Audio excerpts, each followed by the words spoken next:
Hi there, this is video 2, which accompanies page 4 in your notes. One of the most exciting features in Microsoft Excel when it comes to populating columns is a feature called flash fill. Now, when it comes to joining things together, for example, we create quite complex formulas, and it's not necessary if you employ flash fill. Let me just first of all zoom in on this data. Now, if you're not aware of this little trick, hold the control key on your keyboard and just use your mouse wheel to wheel forward. And this allows you to zoom in and wheel backwards to zoom out.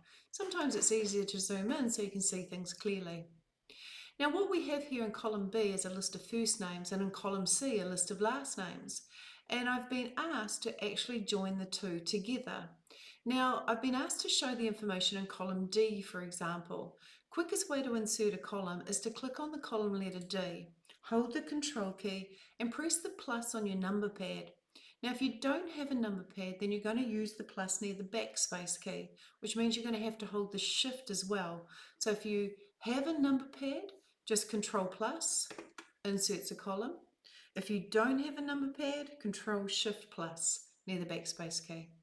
But anyway, I've inserted a column and I want to call this column last name underscore first name. And I'm going to double click the line up here between column letters D and E to auto fit the width of the column. Now, Abby Newman is my first person, and if I was to grab her last name Newman and then a comma, for example, and a space, and then type Abby, I'm basically giving Excel an example of what I want it to do. So I press enter, which takes me down to D3, and now I want to trigger flash fill. Now, as far as a button goes, you could go to the data tab in the ribbon, and towards the right hand side you'll see a button about 2/3 the way across called flash fill. But notice when I rest on the button it mentions the shortcut key is Control E. So I'm just going to press the shortcut key Control E, and when I do so it populates column D with all the other last names, comma, space and first name. Much easier than trying to construct a formula using concatenate or concat or even the ampersand symbol to try and join those two pieces of information together. Use the flash fill. Let's do another example. I'm going to click on column letter C. I'm going to press Control plus to insert a new column. This column I'd like to call full underscore name.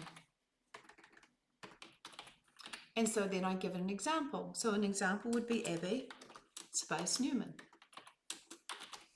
To work out all the other full names, in the next cell down, I press the key combination Control E. And Control E automatically flash fills and automatically joins together the first name and the last name to create a full name. Let's say I wanted to create an initials column, for example. I'm going to click on column F, press Control plus, give it the column heading initials. In the first cell, which is F2, I'll type A full stop N full stop, short for Abby Newman. I'll come down to the next cell, press Control E, and it works out all the initials of all the other people. You may see that it has a little bit of a problem when we come to O'Connell. So I'll have to do a repair there. If I press F2, then that's edit, and I can just take those two characters off. But in the main, flash fill is actually quite fabulous.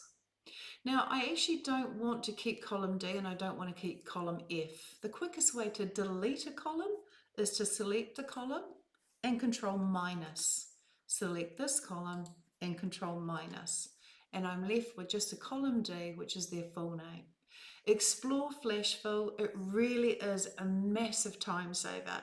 You can just simply go to the end of the list on the right hand side, or you could insert a column in the middle of the list. You give the column a column heading of your choice.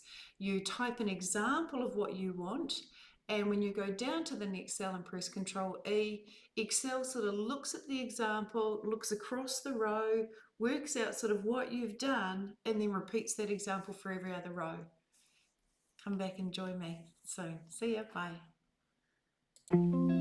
Now practice what you've learnt, absorb what we've covered, and I'll see you in the next video.